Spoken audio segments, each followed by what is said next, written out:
menumpaskan sukacita kita. Amin. Mari kita sama-sama menyanyikan lagu ini, Sungai Sukacita.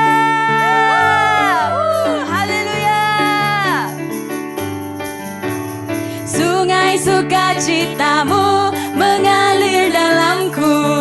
Oh yes, yes, yes, yes. Anggur sukacitamu melimpah dalamku. Ku menari dan bersuka, pujimu di setiap waktu, sebab sungai sukacitamu ada dalamku. Sekali lagi kita nyatakan, sungai sukacita. Sungai sukacitamu mengalir dalamku. Oh yes, yes, yes, yes. Anggur sukacitamu melimpah dalamku. Ku menari dan bersuka, pujimu di setiap waktu, sebab sungai sukacitamu ada dalamku. Mengalir bersamamu, bersuka di dalammu, mengikutimu Tuhan dalam kegerakanmu, melayanimu Tuhan di dalam sukacitamu, sebab hanya Tuhan yang membuat sukacitaku penuh. Sungai sukacita. Sungai sukacitamu mengalir dalamku. Oh yes, yes, yes, yes. Anggur sukacitamu melimpah dalamku. Ku menari dan bersuka, pujimu di setiap waktu, sebab sungai sukacitamu ada dalamku. Sekali lagi, sungai sukacita. Sungai sukacitamu mengalir dalamku. Oh yes, yes, yes, yes. Anggur sukacitamu melimpah dalamku. Ku menari dan bersuka, pujimu di setiap waktu, sebab sungai sukacitamu ada dalamku. Mengalir, mengalir bersamamu, bersuka di dalammu, mengikutimu Tuhan dalam kegerakanmu, melayanimu Tuhan di dalam sukacitamu, sebab hanya Tuhan yang membuat sukacitaku penuh. Mengalir, mengalir bersamamu, bersuka di dalammu, mengikutimu Tuhan dalam kegerakanmu, melayanimu Tuhan di dalam sukacitamu, sebab hanya Tuhan yang membuat sukacitaku penuh. Sebab hanya Tuhan yang membuat sukacitaku penuh. Kau gunung batuku dan kau kota bentengku, tak akan ku ragu. Kau menjamin hidupku, kau keselamatanku, dan kau yang membelaku, tak akan ku takut. Kuasamu di dalamku,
mahkota benteng kami ya Tuhan. Terima kasih Bapa, semuanya hanya bagi-Mu Tuhan. Engkau yang melepaskan semuanya, kemuliaan yang dari Bapa ya Tuhan, hanya buat kami Tuhan. Terima kasih Bapa, terima kasih Tuhan. Segala puji syukur kami naikkan bagi nama-Mu ya Tuhan. Karena Engkau layak Bapa, karena Engkau adalah Tuhan, Raja segala raja.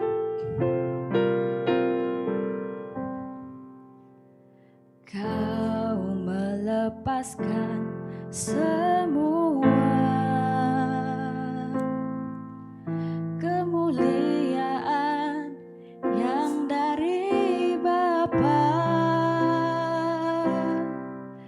mahkota yang mulia kau ganti kerudung hina untuk menebusku.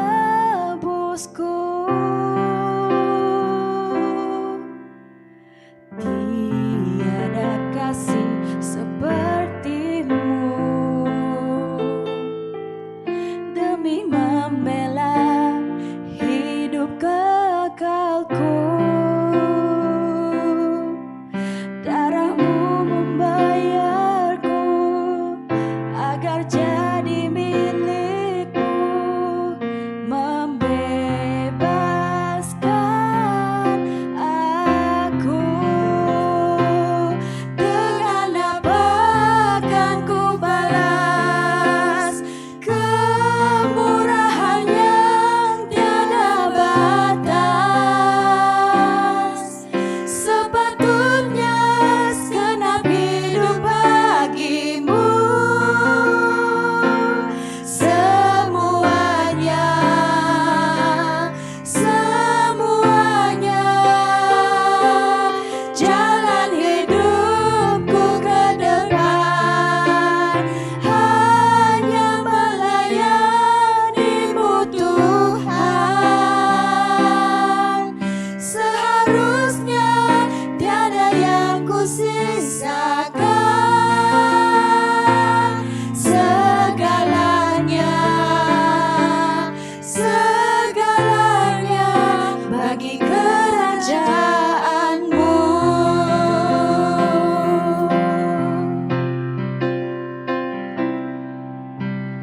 Kau melepaskan semua kemuliaan yang dari Bapa, mahkota yang mulia kau ganti kerudung hina untuk menebusku.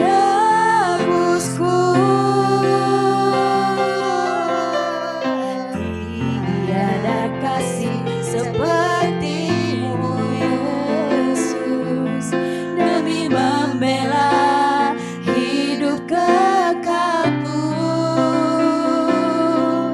Darah-Mu membayarku agar jadi milik-Mu, membebaskan aku. Dengan apa akan ku balas kemurahan yang tiada batas? Sepatutnya segenap hidup bagi-Mu, semua.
kerajaanmu.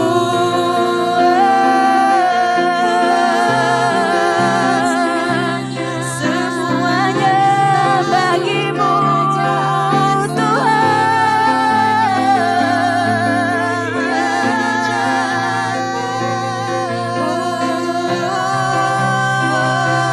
Dengan apa kan ku balas kemurahan yang tiada batas. Sepatutnya segenap hidup bagimu. Semuanya, semuanya jalan hidupku ke depan hanya melayanimu Tuhan. Seharusnya tiada yang ku sisakan. Segalanya, segalanya bagi kerajaanmu.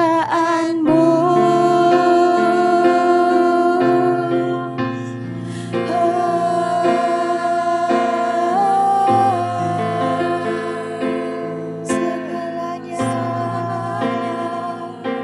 segalanya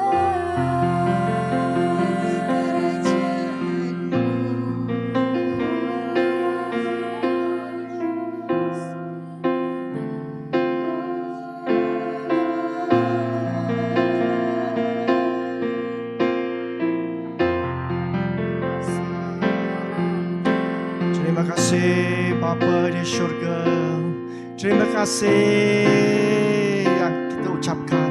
Terima kasih sekali lagi Yesus Kristus kerana rela melepaskan segala mahkota, segala kemuliaan daripada Bapa. Terima kasih kerana kita berdosa, darah-Mu telah menembus segala-segala yang kita hadapi. Terima kasih sekali lagi. Terima kasih Roh Kudus yang membantu kita sekali lagi untuk menjalankan kehidupan kita dengan sempurna yang Bapa dan seringkala inginkan. Terima kasih dalam nama Yesus Kristus kita berdoa. Amin. Amin. Terima kasih Bapa di syurga. Shalom semua. Kita berjumpa lagi dalam ibadah ya. Terima kasih. Segala-gala adalah kemurahan Tuhan. Selamat datang buat teman-teman baru yang pertama kali mengikuti ibadah bahasa 611. Semoga Tuhan memberkati kalian ya. Sekiranya teman-teman ingin lebih mengenal gereja 611, sila hubungi nombor telefon yang terpapar di skrin anda ya. Terima kasih. Mari kita sediakan hati untuk persiapan membuat persembahan kita. Terima kasih sekali lagi Bapa. Terima kasih segala-segala yang diperbuat dan dirancang oleh-Mu adalah untuk kebaikan kita semua. Terimalah persembahan kita untuk memperluaskan lagi kerajaan-Mu. Terima kasih Bapa. Dalam nama Yesus Kristus kita berdoa. Amin. Okey. Mari kita nampak skrin anda sekarang untuk membuat persembahan melalui Sarawak Pay ataupun kita imbas dengan telefon bimbit kita.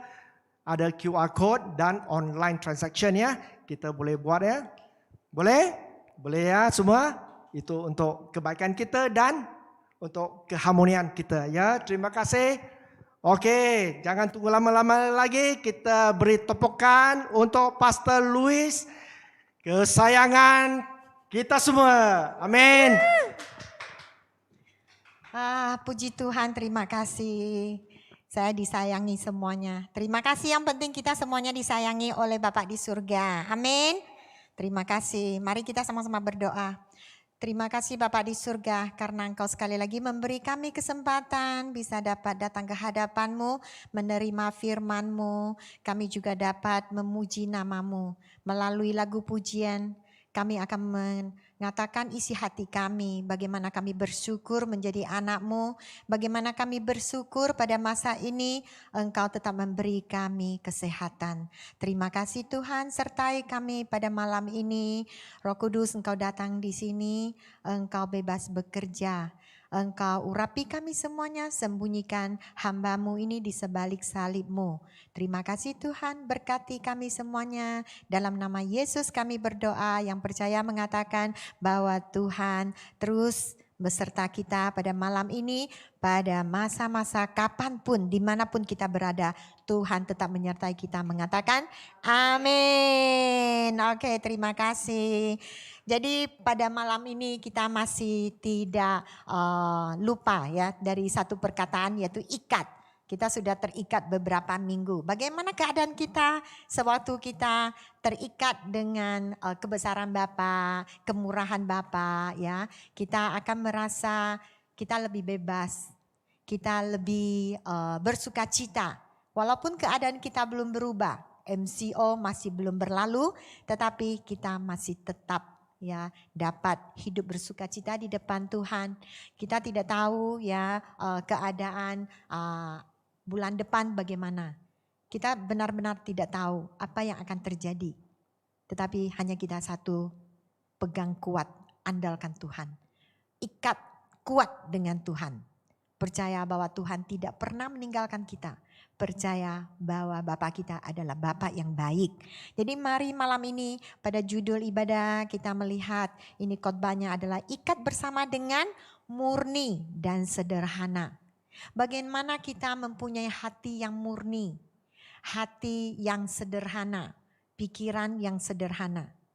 Tidak banyak kerumitan, tidak banyak sampah-sampah yang tertinggal di pikiran kita. Bagaimana kita bisa terikat dengan kemurnian Tuhan, kemurnian Yesus. Bagaimana kita bisa terikat dengan kesederhanaan Tuhan Yesus. Mari kita sama-sama belajar. Ya, kita melalui Matius pasal 11 kita akan belajar bagaimana Tuhan Yesus diikat dengan kemurniannya, kesederhanaannya dengan Bapa di surga. Jadi poin yang pertama kita lihat yaitu menang dari kerumitan. Kalau kita mau menjadi orang yang berpikiran murni, berpikiran sederhana, kita harus menumpaskan kerumitan kita. Kita harus menjauhkan diri kita dari kerumitan. Kita harus menjadi pemenang. Ya, kita jangan dimenangi oleh kerumitan. Kita harus menjadi pemenang kemurnian dan kesederhanaan. Jadi mari kita lihat, kita baca dari Matius pasal 11 ayat 1 sampai 15. Mari dengan suara yang besar kita ya membaca firman Tuhan, itu yang kita dapat. Sewaktu kita membaca, kita akan mendengar firman Tuhan, kita akan hati kita, jiwa kita, karena firman Tuhan akan dihidupkan kembali. Amin. Mari kita sama-sama baca. 1, 2, 3. Setelah Yesus selesai berpesan kepada ke-12 muridnya, pergilah ia dari sana untuk mengajar dan memberitakan Injil di dalam kota-kota mereka. Di dalam penjara Yohanes mendengar tentang pekerjaan Kristus, lalu menyuruh murid-muridnya bertanya kepadanya, "Engkaukah yang akan datang itu atau haruskah kami menantikan orang lain?" Yesus menjawab mereka, "Pergilah dan katakanlah kepada Yohanes apa yang kamu dengar dan kamu lihat. Orang buta melihat, orang lumpuh berjalan, orang kusta menjadi tahir, orang tuli mendengar, orang mati dibangkitkan, dan kepada orang miskin diberitakan kabar baik. Dan berbahagialah orang yang tidak menjadi kecewa dan menolak aku." Setelah murid-murid Yohanes pergi, mulailah Yesus berbicara kepada orang banyak itu tentang Yohanes. "Untuk apakah kamu pergi ke padang gurun melihat buluh yang digoyangkan angin kian kemari? Atau untuk apakah kamu pergi melihat orang yang berpakaian halus? Orang yang berpakaian halus itu di tempatnya di istana raja. Jadi untuk apakah kamu pergi melihat nabi? Benar, dan aku berkata kepadamu, bahkan lebih daripada nabi. Kerana tentang dia ada tertulis, lihatlah aku menyuruh utusanku mendahului engkau. Ia akan mempersiapkan jalanmu di hadapanmu.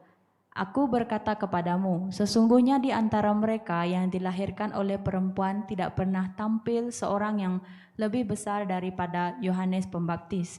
Namun yang terkecil dalam kerajaan surga lebih besar daripadanya. Sejak tampilnya Yohanes Pembaptis hingga sekarang kerajaan sorga diserong dan orang yang menyerongnya mencoba menguasainya. Sebab semua nabi dan kitab Taurat bernubuat hingga tampilnya Yohanes. Dan jika kamu mau menerimanya, ialah Elia yang akan datang itu. Siapa bertelinga hendaklah mendengar. Amin. Ini adalah firman Tuhan. Jadi kita melihat ya dari ini pasal 11 ayat 1, ayat 2 kita melihat ya bagaimana minggu lalu kita mengatakan kita terikat dengan keberanian. Kita melihat pembaptis Yohanes diikat dengan keberanian. Tetapi pada ayat selanjutnya ini yaitu di Matius pasal 11 ayat 2 kita melihat pembaptis Yohanes dia mulai curiga tentang kedatangan Tuhan Yesus. Apakah dia diutuskan untuk meluruskan jalan ini yang dipersiapkan untuk menanti kedatangan Tuhan Mesias ini adalah Yesus. Dia mulai curiga. Kenapa waktu minggu lalu kita berbagi ya pengertian bahwa Yohanes mempunyai keberanian untuk berkhotbah. Keberanian menyatakan pertobatan. Dia mempunyai keberanian. Tetapi pada hari ini kita melihat kenapa Yohanes menjadi curiga terhadap Tuhan Yesus. Kita melihat karena Yohanes dipenjarakan, jadi keadaan Yohanes karena dia melihat keadaannya dalam kesusahan. Dia sangat mengharapkan kalau Tuhan Yesus adalah Tuhan, dia seharusnya akan datang mengeluarkan Yohanes Pembaptis dari penjara. Tetapi dia menunggu kedatangan Tuhan Yesus tidak terjadi. Maka dia mulai mempunyai pikiran yang rumit. Dia mulai bimbang, dia mulai curiga, dia mulai bertanya, apakah Yesus engkau adalah Tuhan yang kita tunggu-tunggu. Jadi coba kita lihat diri kita sendiri. Sewaktu kita mengikuti Tuhan Yesus, kita telah menerima Tuhan Yesus adalah penyelamat kita. Sebelum kita kembali ke surga meninggalkan dunia ini, dalam perjalanan kita, kehidupan kita di dunia ini, banyak kita menghadapi rintangan cobaan. Seperti Yohanes Pembaptis. Tetapi kalau kita dalam keadaan menghadapi semuanya ini, kalau pikiran kita pusatkan, mata kita pusatkan hanya pada keadaan kita dalam keadaan susah, keadaan kita tidak ada jalan keluar. Pikiran kita, hati kita, iman kita akan mulai goyang. Dari sini kita harus belajar bagaimana ya, kita belajar sewaktu kita mengikuti Tuhan Yesus, kita dipilih menjadi anaknya. Apapun keadaannya, coba kita pikir diri kita sendiri. Apakah mulai muncul keraguan kita? Apakah mulai muncul kecurigaan kita terhadap Tuhan kita, yaitu Bapa di surga? Apakah kita bertanya, Bapak kenapa semua masalah ini terjadi? Kenapa kesulitan ini menimpa diri saya? Tetapi dalam semua masalah ini hanya satu keinginan Bapa di surga, yaitu kita tetap mengandalkannya. Percaya bagaimanapun keadaan kita, bagaimanapun kesulitan kita, bagaimanapun batu besar yang menentang di depan kita, menghalang kita terus melangkah. Tetap mengandalkan Tuhan. Percaya bahwa Tuhan adalah Tuhan yang baik. Tuhan yang berkuasa. Kasih-Nya adalah kasih yang kekal abadi. Dia tidak pernah meninggalkan kita. Dia juga tidak akan meninggalkan kita. Jadi kita harus pegang kuat tentang keadaan kita. Pegang kuat bahwa Tuhan kita adalah Bapa yang baik. Jadi kita jangan sering waktu menghadapi masalah, menghadapi sekarang keadaan COVID-19, kita tidak bebas melakukan sesuatu. Kita mulai mempunyai pikiran yang rumit. Tambah kita pikir, tambah tidak ada jalan keluar. Tambah kita pikir, tambah buntu. Kita harus mengandalkan Tuhan. Kita harus menjadi seorang yang murni, yang sederhana pikiran kita. Hanya percaya. Memang sewaktu kita mau mengatakan perkataan ini, menasihatkan orang lain sangat mudah. Tetapi sewaktu kita melakukan memang tidak mudah. Tetapi kita ada jalan keluarkah? Selain kita berpegang kuat dengan Tuhan, tidak ada jalan keluar. Hanya satu, percaya. Jangan goyang iman kita. Mendingan kita mati di tangan Tuhan, jangan mati di tangan iblis. Keadaan akan membuat kita melakukan kesalahan. Keadaan yang menimpa Tuhan Yesus, bahwa Yohanes Pembaptis sudah mulai curiga kebesaran Tuhan Yesus. Keselamatan yang Tuhan Yesus berikan. Tetapi Tuhan Yesus tetap berdiri teguh. Tetap percaya. Tetap percaya bahwa Dia adalah utusan dari Tuhan untuk menyelamatkan manusia-manusia yang di dunia ini. Jadi kita jangan curiga terhadap Tuhan. Kita belajar, kita percaya. Kita percaya bahwa Bapa kita adalah Bapa yang baik. Jadi kita harus memberi satu fondasi yang kuat di dalam jiwa kita. Fondasi kita, iman kita tanam di kekuatan tanda salib ini. Kepercayaan melebihi semuanya.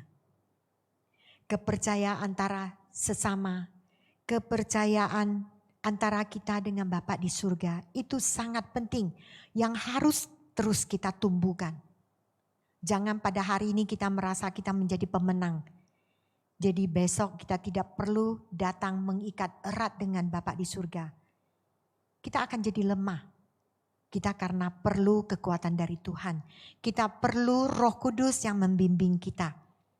Jadi kita harus mempunyai kepercayaan bahwa kita akan menjadi pemenang dalam kerumitan kita. Yang penting yaitu kita harus menuju murni dan sederhana.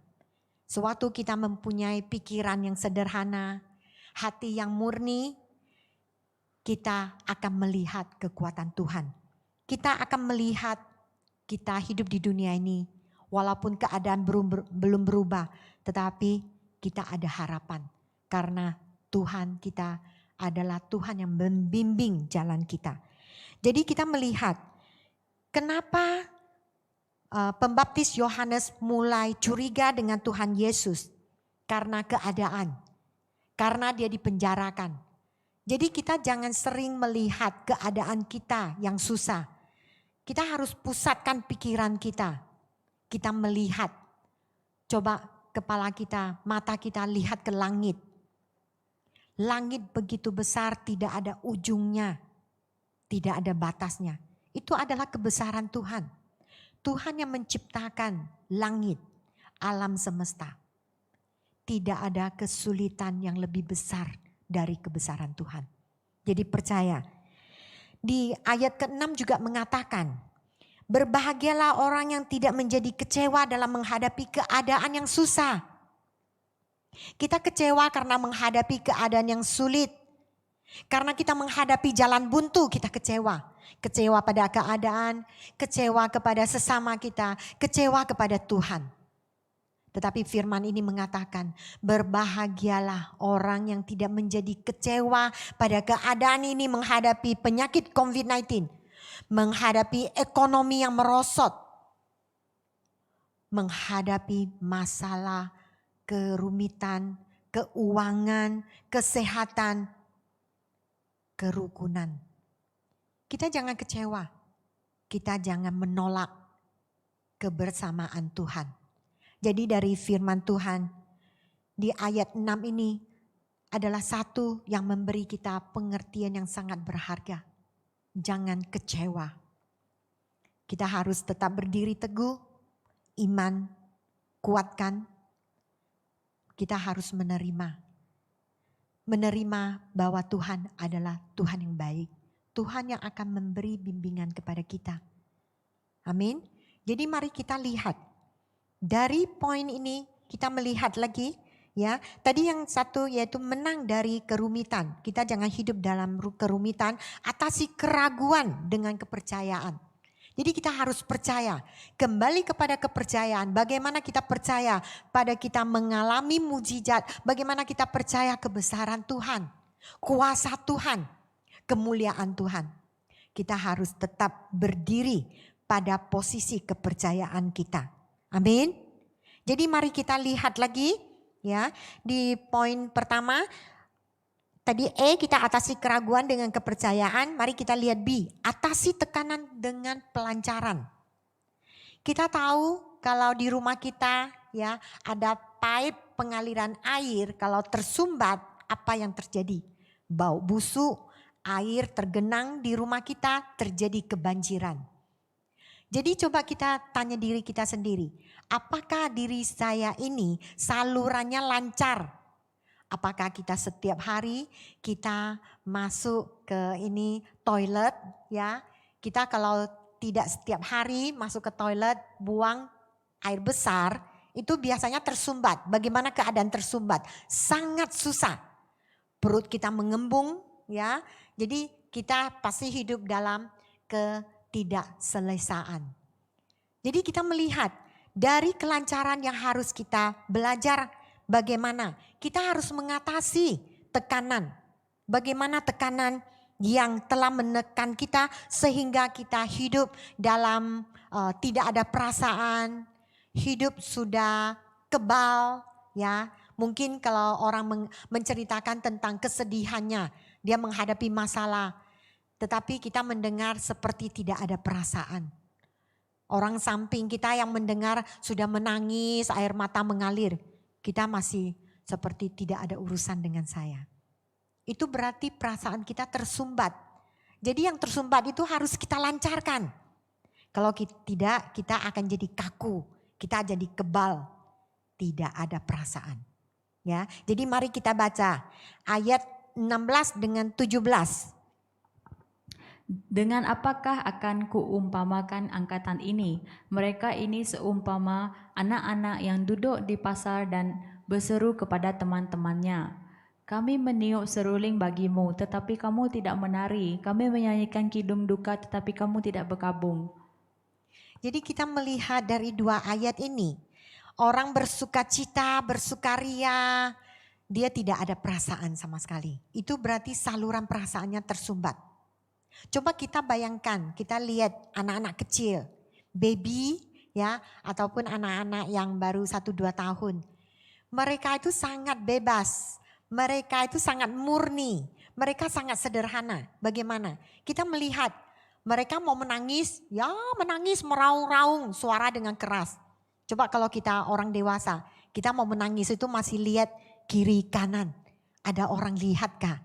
Ada orang perhatikan kita? Kita malu. Tetapi anak kecil tak ada perasaan ini.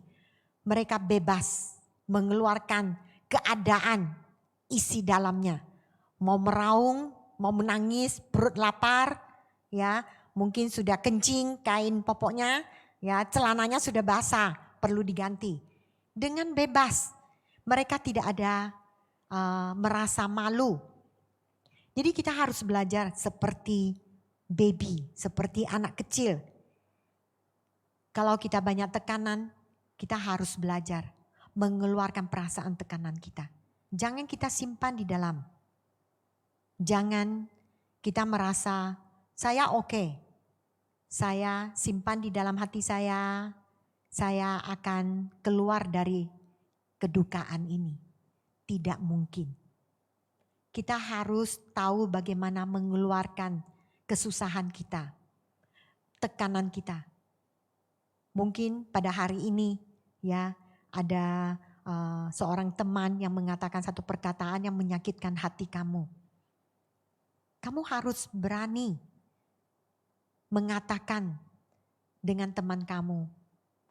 Tetapi jangan dengan cara api sudah membara ke kepala.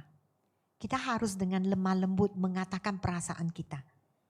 Kita katakan bahwa tadi yang kamu ucapkan perkataan ini sangat menyakitkan hati saya.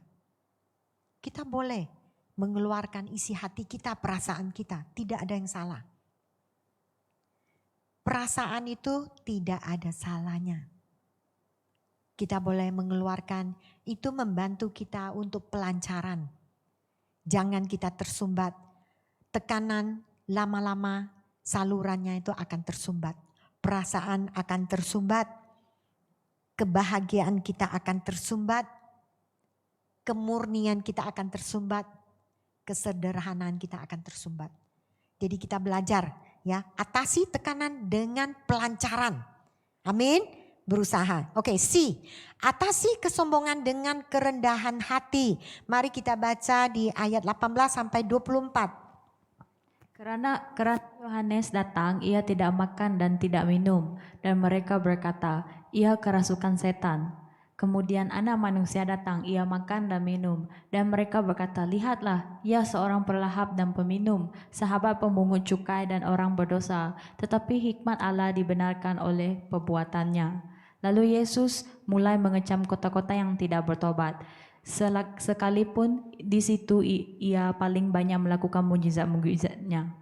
Celakalah engkau, Korazim, celakalah engkau, Betsaida, karena jika di Tirus dan di Sidon terjadi mujizat-mujizat yang telah terjadi di tengah-tengah kamu, sudah lama mereka bertobat dan berkabung. Tetapi aku berkata kepadamu, pada hari penghakiman, tanggungan Tirus dan Sidon akan lebih ringan daripada tanggunganmu. Dan engkau, Kapernaum, apakah engkau akan dinaikkan sampai ke langit? Tidak. Engkau akan diturunkan sampai ke dunia orang mati. Kerana jika di Sodom terjadi mujizat-mujizat yang telah terjadi di tengah-tengah kamu, kota itu tentu masih berdiri sampai hari ini. Tetapi aku berkata kepadamu, pada hari penghakiman, tanggungan negeri Sodom akan lebih ringan daripada tanggunganmu. Kita melihat Tuhan Yesus melakukan banyak mujizat.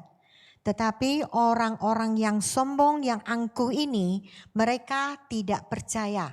Walaupun mereka sudah melihat mujizat ini, tetapi mereka tidak percaya bahwa Tuhan Yesus adalah Tuhan yang mereka nanti-nantikan. Jadi ini semuanya adalah orang yang sombong, orang yang angkuh. Minggu kemarin ya kita akan menceritakan bahwa firman Tuhan mengatakan orang Farisi dengan orang Saduki. Mereka sangat sombong. Mereka juga memfitnah, mengkritik. Ya, kita melihat di ayat 18, mereka mengatakan bahwa Yohanes Pembaptis itu kerasukan setan karena dia tidak makan, tidak minum. Tetapi sewaktu Tuhan Yesus datang di ayat 19, mereka mengatakan Yesus adalah seorang yang pelahap, peminum, sahabat pemungut cukai dan orang berdosa. Jadi kita melihat bahwa mereka ini adalah orang-orang yang sombong. Ada saja kesalahan yang mereka cari di kehidupan Yohanes, di kehidupan Tuhan Yesus. Jadi dari sini kita melihat orang yang sombong akibatnya tidak akan diberkati. Mereka akan tinggal di luar. Mereka akan dibakar selamanya. Jadi dari sini kita belajar, walaupun Tuhan Yesus banyak berkhotbah di depan orang-orang sombong ini, tetapi mereka tidak ada rasa pertobatan. Tidak ingin bertobat, tidak ingin mengaku dosa. Tanya diri kita sendiri. Kita mungkin mengikuti menjadi anak Tuhan Yesus, mengakui Tuhan Yesus adalah penyelamat kita. Apakah sewaktu kita mengikuti Tuhan Yesus, kita percaya bahwa firman Tuhan tidak akan berubah. Apa yang Tuhan katakan pasti terjadi. Dunia ini akan berlalu, akan musnah. Tetapi firman Tuhan satu garis pun tidak akan musnah. Ini adalah firman Tuhan. Jadi kita harus percaya, kita jangan hidup dalam kesombongan. Orang sombong tidak mau bertobat. Jadi kita harus belajar merendahkan diri. Sewaktu kita diingatkan oleh pemimpin kita, melalui firman Tuhan mengingatkan bahwa kelemahan kita, kesalahan kita, itu mengingatkan kita cepat bertobat, mengaku dosa di depan Tuhan, merendahkan diri kita. Jadi ini akan membawa kita hidup dalam keadaan murni dan sederhana. Jangan hidup dalam kerumitan. Jangan hidup dalam kesombongan. Amin. Mari kita lihat poin kedua. Bagaimana kita melihat semuanya ini? Kita contohi Tuhan Yesus. Yesus ini sewaktu dia belum disalibkan, dia adalah 100% manusia seperti kita. Jadi jangan kita merasa, oh dia Tuhan Yesus. Saya bukan Tuhan, saya tidak bisa melakukan. Tidak. Pada masa ini Tuhan Yesus dia adalah 100% manusia. Mari kita lihat bagaimana Tuhan Yesus sewaktu dia dicurigai oleh Yohanes Pembaptis. Curiga bahwa Tuhan Yesus bukan utusan dari Bapa di surga. Bagaimana Tuhan Yesus melihat semuanya ini. Bagaimana dia berdiri teguh, bagaimana dia tidak goyang walaupun tidak diakui. Dia adalah Tuhan yang diutus. Mari kita lihat di ayat 25 sampai 30. Pada waktu itu berkatalah Yesus, Aku bersyukur kepadamu Bapa, Tuhan langit dan bumi, karena semuanya itu Engkau sembunyikan bagi orang bijak dan orang pandai, tetapi Engkau nyatakan kepada orang kecil. Ya Bapa, itulah yang berkenan kepadamu. Semua telah diserahkan kepadaku oleh Bapa-Ku dan tidak seorang pun mengenal anak selain Bapa, dan tidak seorang pun mengenal Bapa selain anak, dan orang yang kepadanya anak itu berkenan mengatakannya, Marilah kepadaku semua yang letih lesu dan berbeban berat, aku akan memberi kelegaan kepadamu. Pikullah kuk yang kupasang dan belajarlah padaku, kerana aku lemah lembut dan rendah hati, dan jiwamu akan mendapat ketenangan. Sebab kuk yang kupasang itu enak dan bebanku pun ringan. Jadi kita harus mencontohi Tuhan Yesus sewaktu dia menghadapi orang-orang Farisi, Saduki, menghadapi kecurigaan Pembaptis Yohanes. Dia tetap percaya, dia tetap berdiri teguh bahwa dia datang ke dunia ini adalah utusan dari Bapa di surga untuk menyelamatkan orang-orang yang berdosa. Jadi dari sini kita melihat sewaktu kita pergi membantu seseorang, tetapi mereka tidak mengerti, malahan kita dimarah, malahan mereka itu tidak melihat pengorbanan kita disalahkan. Kita harus belajar seperti Tuhan Yesus. Jangan kita memberi penjelasan, jangan kita yang mau membalas dendam kembali terhadap orang yang bersangkutan. Kita belajar seperti Tuhan Yesus. Percaya bahwa kita anak Tuhan. Percaya bahwa Tuhan melindungi kita. Percaya bahwa sewaktu kita menjadi orang yang mempunyai pikiran yang murni, mempunyai kesederhanaan, kita berkenan di hati Tuhan. Perlindungan Tuhan ada di sekeliling kita. Jadi kita harus melihat bahwa Tuhan Yesus bagaimana dia sebagai 100% manusia dia memberi contoh kepada kita. Dia percaya sepenuhnya pada Bapa. Dia percaya apapun masalah yang dia hadapi dia tidak mengerti. Kenapa Pembaptis Yohanes lupa, Pembaptis Yohanes curiga tentang kedatangannya ke dunia ini. Pembaptis Yohanes adalah yang meratakan jalan, yang meluruskan jalan untuk kedatangan Tuhan Yesus. Tetapi karena kerumitan, kesulitan yang dihadapi keadaannya, akhirnya dia curiga. Dari sini kita melihat bahwa Tuhan Yesus dia tetap berpegang kuat pada Bapa di surga. Kita harus belajar berpegang kuat pada arahan Bapa di surga. Apa firman Tuhan ajarkan buat kita? Kita jalani. Apa yang firman Tuhan larang jangan kita lakukan. Sangat gampang. Tidak rumit. Sangat sederhana. Yang penting kita harus mengikuti. Kita jangan dengan pikiran kita sendiri, pengalaman kita sendiri, melihat dengan mata kepala kita sendiri. Kita mencernakan semua keadaan yang tidak baik ini. Jadi dari sini kita melihat, sewaktu Yesus menghadapi semuanya ini, dia hanya tahu dia datang ke hadapan Bapa di surga, dia berdoa kepada Bapa. Apa doanya? Yaitu, Bapa, Engkau adalah Bapa yang berkuasa. Dia memuji nama Bapa. Tetapi coba kita lihat diri kita sendiri. Kalau dalam keadaan baik, kita gampang mengatakan terima kasih Tuhan Yesus. Haleluya, saya puji namamu. Tetapi dalam keadaan yang tidak baik, kita menghadapi rintangan, kesulitan. Apakah kita masih bisa tetap dapat datang ke hadapan Bapa di surga mengatakan, Bapa, saya memuji namamu. Saya menyembahmu. Saya memuliakan namamu. Dari Tuhan Yesus kita melihat karena hubungan dia dengan Bapa di surga. Dia dapat datang ke hadapan Tuhan. Dia tidak melihat keadaannya. Tidak melihat orang-orang yang sombong ini yang datang menentang dia. Tetapi dia dengan cara merendahkan diri datang ke hadapan Tuhan. Memuji hikmah Tuhan.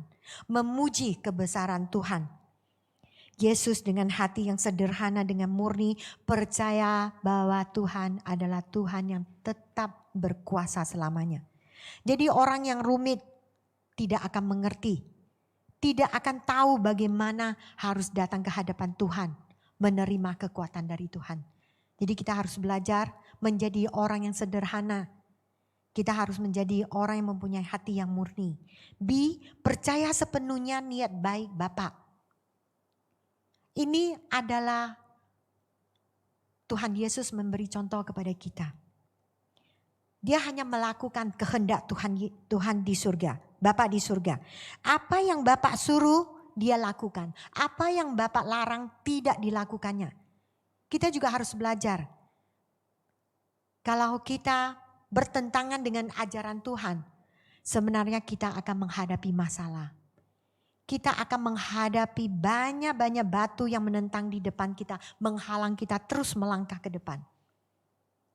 Kita harus percaya bahwa Bapa kita adalah Bapa yang baik, Bapa yang melindungi kita, Bapa yang akan memenuhi kebutuhan anak-anak yang berkenan di hatinya.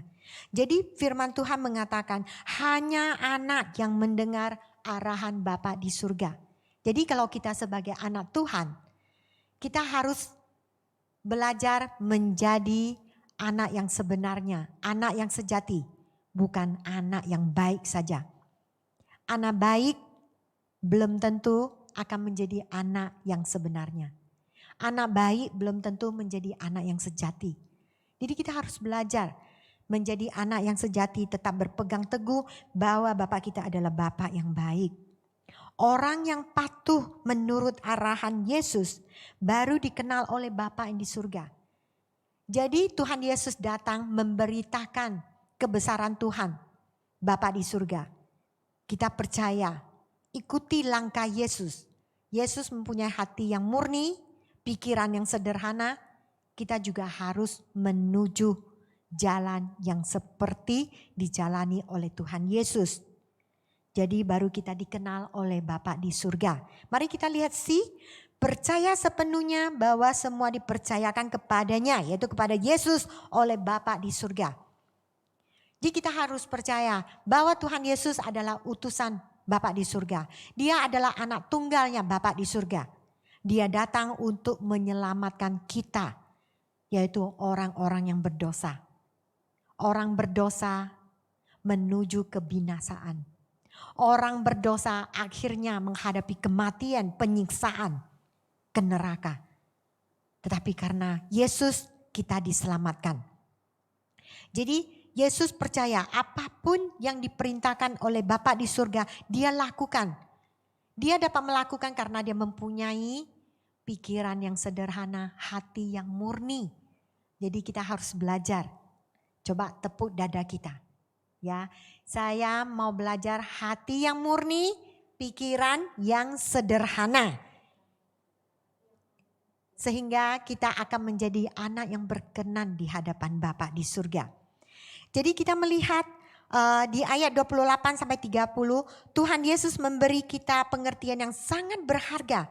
Yaitu kalau kita letih, lesu, berbeban berat, kita boleh datang ke hadapan Bapa di surga. Kita boleh datang ke hadapan Tuhan Yesus. Tuhan Yesus mengerti semua kesusahan kita. Dia mengerti kalau kita dilukai oleh orang. Karena Yesus waktu dia menjadi manusia 100%, dia juga dikhianati. Dia juga dikritik. Dia juga diludahi. Dia juga dipandang rendah. Jadi Tuhan Yesus mengerti semua beban yang kita hadapi. Hanya satu, yaitu kita datang ke hadapan Tuhan. Serahkan semua beban kita. Jadi kita lihat di ayat 30. Sebabku yang kupasang itu enak dan bebanku pun ringan. Apa itu ku? Kita melihat di sawah, di kampung-kampung. Mereka ada sawah ya. Jadi lembu itu yang membajak sawah, yaitu melunakkan tanah-tanah di sawah. Jadi kayu yang ada di pundak lembu itu namanya ku, sebatang kayu. Jadi kita harus percaya firman Tuhan mengatakan bahwa beban, cobaan yang Tuhan berikan kepada kita sudah ditimbang oleh Tuhan. Kalau keadaan seseorang yang berat badannya 100 kg, dia dapat menanggung beban mungkin 90 gram. Tetapi kalau yang badan seperti saya yang kecil ini, kalau 90 gram mungkin saya langsung jatuh ke lantai. Jadi kita harus percaya bahwa Tuhan adalah Tuhan yang baik. Semua beban, semua masalah yang kita hadapi, kita tahu bahwa Bapa di surga berkat-Nya tetap tidak pernah lepas untuk kita. Cukup untuk kita pakai. Jadi semuanya sudah ditimbang. Kita harus percaya beban yang Tuhan berikan, ku yang Tuhan berikan di pundak kita dapat kita tanggung. Asal kita mempunyai pikiran yang sederhana, hati yang murni, beban ini bukan beban. Malahan ku ini adalah satu arahan untuk kita sehingga kita tidak sembarangan. Tidak jalan belok kiri, belok kanan, arahnya tidak menentu.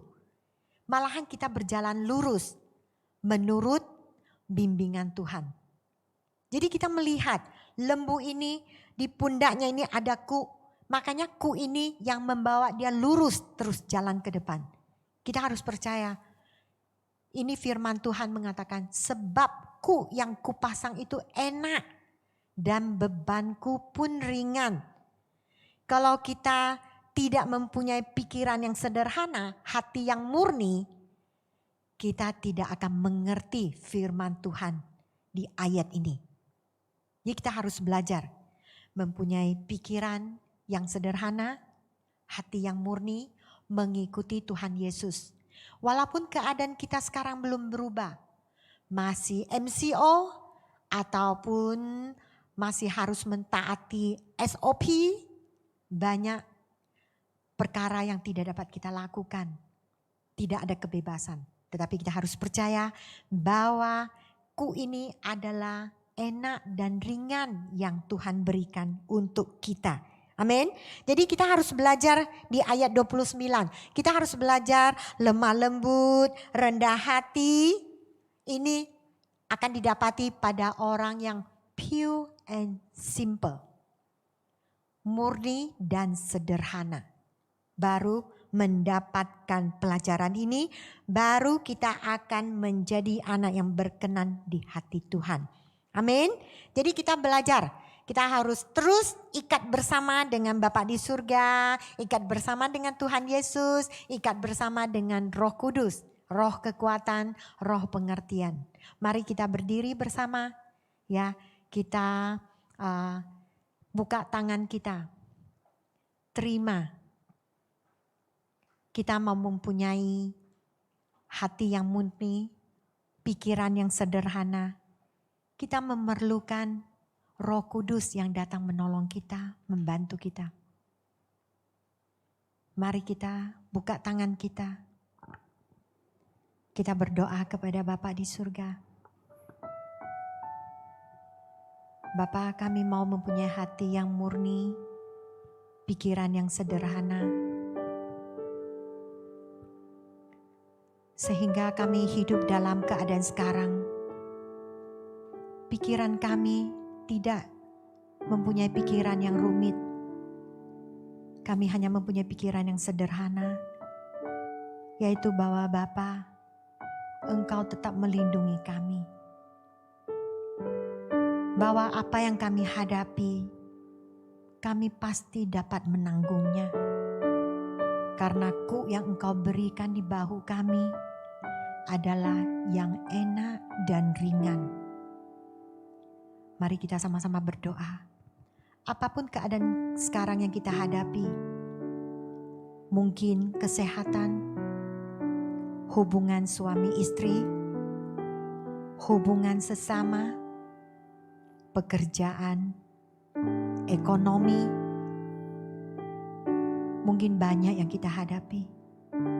Pada hari ini serahkan di tangan Tuhan. Mari kita serahkan beban ini di tangan Tuhan. Katakan kepada Tuhan, Tuhan, saya sudah letih. Saya sudah lelah, Tuhan. Saya sudah tidak berupaya. Saya tidak tahu bagaimana jalan depan saya. Tuhan, dengarlah doa-doa anak-anak-Mu ya Tuhan. Engkau adalah Bapa yang baik. Engkau adalah Bapa yang senantiasa mendampingi kami. Engkau adalah Bapa yang kekal abadi. Terima kasih Tuhan. Roh Kudus, kami mengundang Kau datang ke sini. Dimanapun kami berada, di rumah, ataupun kami di dalam perjalanan, dimanapun kami ya Tuhan, Roh Kudus, berhembuslah. Berhembuslah melalui hidung kami ya Bapa. Roh Kudus, berhembuslah melalui hidung kami. Beri kami kekuatan, beri kami pengertian, sehingga kami akan menuju pikiran yang sederhana, hati yang murni. Haleluya.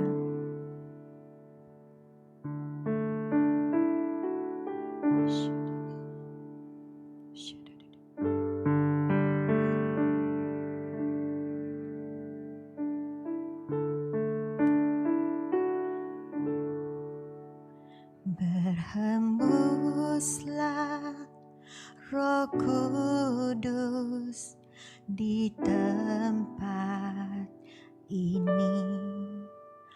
Berhembuslah Roh Kudus dengan kuasa-Mu.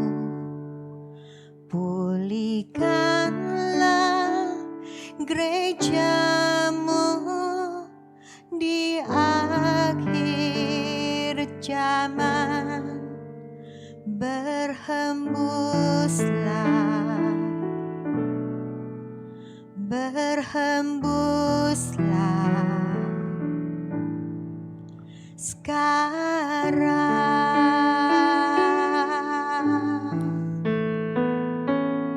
Berhembuslah Roh Kudus di tempat ini. Berhembuslah Roh Kudus dengan kuasa-Mu. Pulihkanlah gereja-Mu di akhir zaman. Berhembuslah, berhembuslah sekarang. Urapilah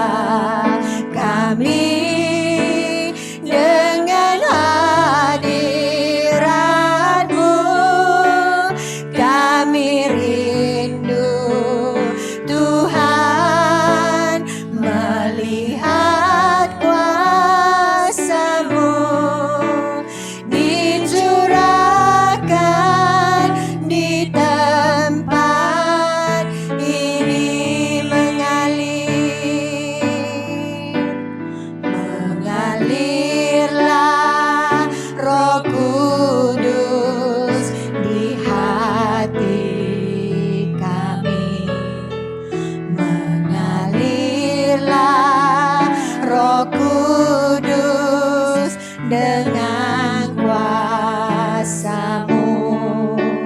Pulihkanlah gereja-Mu di akhir zaman. Mengalirlah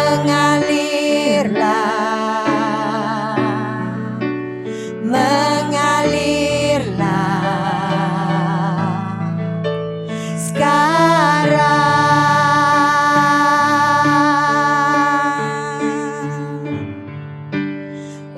Urapilah kami dengan minyak baru, penuhilah kami dengan hadirat-Mu. Kami rindu Tuhan melihat kuasa-Mu dicurahkan di tempat ini. Urapilah kami dengan minyak baru, penuhilah kami dengan hadirat-Mu. Kami rindu Tuhan melihat kuasa-Mu dicurahkan di tempat ini. Urapilah kami. Mari kita berseru. Roh Kudus, urapi kami. Penuhilah kami dengan hadirat-Mu. Kami memerlukan Engkau ya Tuhan. Tuhan melihat kuasa-Mu dicurahkan di tempat ini. Mari kita sama-sama berseru pada Tuhan. Kami memerlukan hembusan Roh Kudus.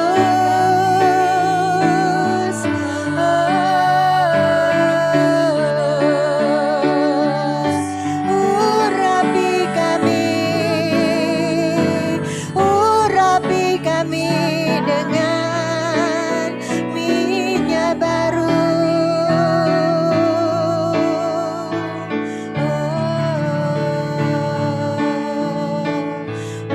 Urapilah kami dengan minyak baru, penuhilah kami dengan hadirat-Mu. Kami rindu Tuhan melihat kuasa-Mu dicurahkan di tempat ini. Dicurahkan di tempat ini. Roh Kudus, kami percaya dimanapun kami berada, kami percaya Engkau mengurapi kami. Kami percaya minyak baru telah masuk ke dalam jiwa kami, ke dalam pikiran kami, ke dalam hati kami. Sehingga kami percaya Bapa, kami akan mengikuti firman-Mu, kami akan mentaati firman-Mu ya Tuhan. Sehingga kami akan mempunyai pikiran yang sederhana, hati yang murni ya Bapa. Sehingga kami akan hidup berkenan di hati-Mu ya Bapa. Dalam nama Tuhan Yesus, kami hancurkan semua kerumitan yang tertanam di dalam pikiran kami. Semua kerumitan dalam nama Yesus kami hancurkan semuanya. Dalam nama Yesus kami berikhtiar. Kami mempunyai pikiran yang sederhana. Kami mempunyai hati yang murni. Terima kasih Tuhan. Darah-Mu yang akan mengkuduskan kami. Darah-Mu yang akan menghancurkan semua yang tersumbat di dalam perasaan kami. Di dalam luka-luka kami. Pada hari ini Tuhan, Kau akan pulihkan kami. Engkau akan sembuhkan kami ya Bapa. Kami percaya Tuhan. Kami akan belajar seperti Tuhan Yesus. Apapun yang dihadapi, Dia tetap percaya bahwa Dia mempunyai Bapa yang terbaik di surga.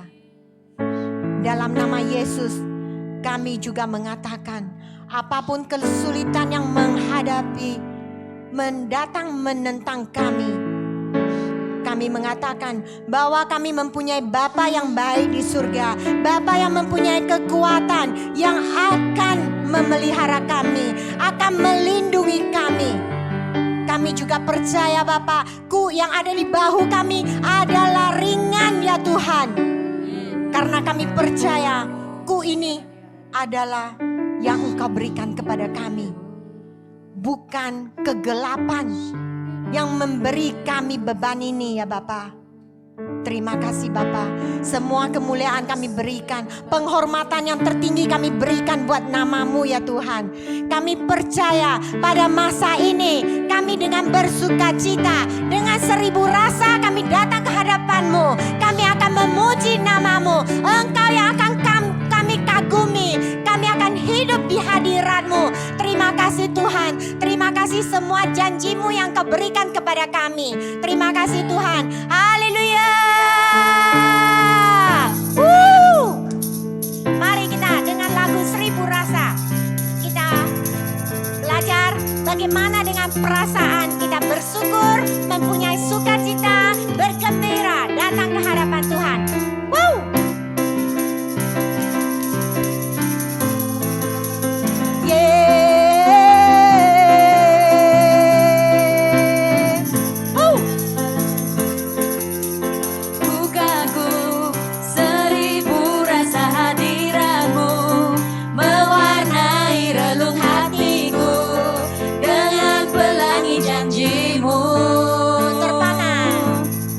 Terpana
waktu kami mempunyai pikiran yang sederhana, hati yang murni, kami akan melihat kebahagiaan, sukacita akan kami dapat ya Tuhan. Terima kasih Tuhan, berkati kami semuanya, berkati anak-anak-Mu dimanapun mereka berada ya Tuhan.